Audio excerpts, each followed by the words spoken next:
is coming forward. So I hope they're benefiting from all of this. Yes, I think everybody is a messy situation right now. Okay. So it's good they are sitting down, and I hope it's a round table. You know, where they can see each other's face right now and say the truth to each other. But I really don't know what will come out of this. Three teams have been suspended from the league. The league is starting tomorrow without those 3 teams from Lagos. Now we are going to be missing those teams. I can't imagine, you know, we are going to watch basketball without Lagos Islanders, without Union Bank, without Jordan Warriors, you know, in Lagos. And in Lagos. It's sad because although thank God at least we have one left. So you can see how to go and watch Customs.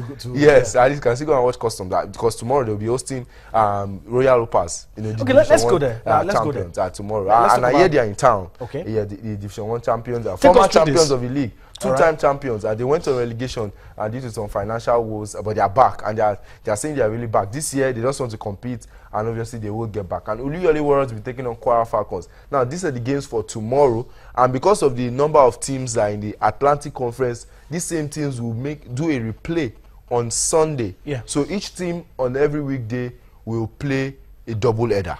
So the next game that we'll see, perhaps maybe Custom goes to Port Harcourt, they'll play them on Friday and end up playing them again on Sunday, you know, as we speak. So this Atlantic Conference, just 5 teams. Delta Force, the only team, and because there are no opponents to play, they will be resting and waiting for their next opponent in the next week of events at Atlantic Conference. And you go to the other conference, which is the Savannah Conference. There are no issues. No issues. Thank God. So everybody's playing. So Niger Porters, yes, Immigrations, that'll be on Friday. Plateau Pigs, Bauchi Nets also on Friday. And the big one will, of course, be defending champions. Mark Mentors hosting Kada Stars in Abuja tomorrow. And I hear that game promises to be very exciting. As a lot of fanfare will be there to herald the new season. Yeah. And we know why exactly. And Sunday, Kano Pillars will be also throwing back their challenge, you know, in trying to get their trophy back, so to speak, against the Bauchi Nets, will be coming there on Sunday, and Plateau Pigs will be playing Gombe Bulls as well. When is Pillars playing Sunday. Mentors?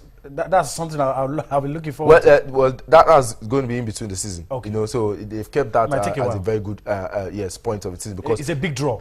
Usually it's like a battle between first and second. Like you look at the NBA right now, you're saying Golden State and San Antonio Spurs. Yes. Like that's the match to watch. But you don't want to play it very early. Yeah. You know, now you see what Sonny said. Now they'll play at least 3 times before the end of the season, and technically that should be the Western Conference final as well. So you are being prepared for what to expect. So I'm sure the Kano Pillars Mark Mentors game too will be maybe that's the reason at that point. Although the Mark Mentors team is a bit depleted due to some issues that happened last season. A couple of their players have been lured, you know, even by the ABL league that they've come to play, and a few of them because by Kano Pillars. Because of the promises, yes, it looked lucrative. You know, the lucrative deals as well. But I'm sure they'll still be able to compete with Coach Adeka Dowd in there, Coach Sani Ahmed also for Kano Pillars, and I was hoping that maybe this year the Atlantic Conference will actually pull a string of surprise for me from a team like Lagos Islanders, who were so promising but broke down, you know, late last season when the 2 foreign players they brought in, you know,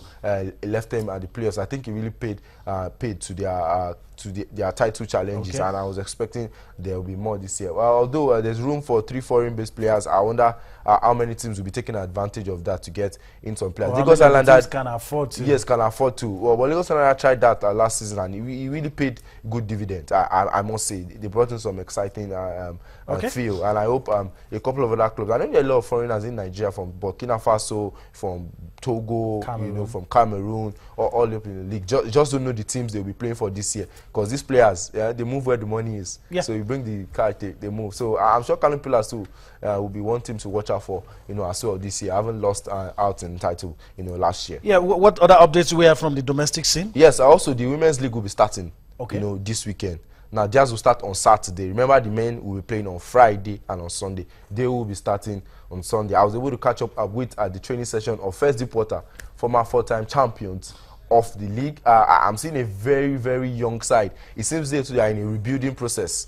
You know, and I hope their rebuilding process does. This training took place where? Yeah, at the National Stadium. Okay. You know, in Surulere, the outdoor, you know, court there, and that's coach Latif Infolami helping out their former head coach, who is the coach of the Lagos Islanders. You know, but he used to coach the team, so he just felt since he was, you know, just relaxing, let him come out and give an helping hand, you know, to the team. And I really like the scope of the girls, young girls, and the team coach, that's the lady over there, Shola Shomala, saying all they want to do, you know, is actually build a new group of girls. They were able to achieve that, you know, in 2009 when they came. They brought in new girls, and by 2010, bringing in a little experience, they became champions, and they won it for 4 straight years, leaving out First Bank, who were dominant, you know, in the league. So it's another template they are looking at, you know, doing as well. So wish all the teams all the best. They'll be in Abuja, and remember, it's the first phase of the league, so it will be played for almost 10 days, you know, in Abuja. So anytime, you could feel free to get there. 18 teams, you know, even more than the men that will be playing, you know, in the women's basketball league in Nigeria. Okay, thank you very much, Femi. I had to stop him there because it will continue. Trust Femi to always give us the updates from the domestic scene, talking about basketball. Well, a lot of matches going on in the Europa League. We do not have time. We have to wrap things up on the show. But let me just tell you, in case you're not watching, oh, okay, well, I was about to say that Manchester United were on the road to redemption, but Liverpool have scored, so advantage Liverpool. All right, that's how we wrap things up on the show tonight. We'll do this again tomorrow. Jerry is dead.